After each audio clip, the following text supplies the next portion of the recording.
Welcome to Guntur foodies friends. ఈరోజు మనం mutton దోసకాయ కర్రీ ఎలా చేసుకుందాం చూద్దాం. ఫస్ట్ హాఫ్ కేజీ మటన్ తీసుకున్నాను ఫ్రెండ్స్.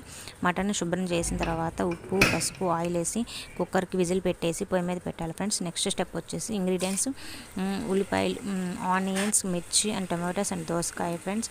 దీన్ని ఫస్ట్ మనం కడాయిలో వేసేసుకొని కడాయిలో ఆయిల్ పెట్టేసేసుకొని ఆనియన్స్, పచ్చిమిర్చి, దోసకాయ, టమాటోస్ వేసేసి అవి మగ్గిన తర్వాత ఫ్రెండ్స్ అల్లం చిల్లిపాయ పేస్ట్ వేసేసుకోవాలి. దాని తర్వాత ఉప్పు కొంచెం పసుపు లైట్గా వేసుకోవాలి ఫ్రెండ్స్, ఎందుకంటే మనం ఆల్రెడీ ఉడికించాం కదా, దాంట్లో ఉంది కాబట్టి తగినంత చూసుకుని యాడ్ చేసుకోవాలి ఫ్రెండ్స్. నెక్స్ట్ స్టెప్ వచ్చేసి కారం వేసుకోవాలి ఫ్రెండ్స్. ఆ కారం వేసిన తర్వాత జీలకర్ర పౌడర్, ధనియాల పౌడర్ యాడ్ చేయాలి ఫ్రెండ్స్. దాని తర్వాత గరం మసాలా యాడ్ చేయాలి ఫ్రెండ్స్. దాని తర్వాత మనం ఉడికించుకున్న బాయిల్ చేసుకున్న వాటర్ ఉన్నాయి కదా ఫ్రెండ్స్, అవి లాస్ట్లో వేసేసి మనం గార్నిష్ కొంచెం కొత్తిమీర వేసేసి ఒక 10 minutes ఉడికించాలి ఫ్రెండ్స్. దాని తర్వాత వేడి వేడి అన్నంలో మనం మటన్ దోసకాయ కర్రీ రెడీ.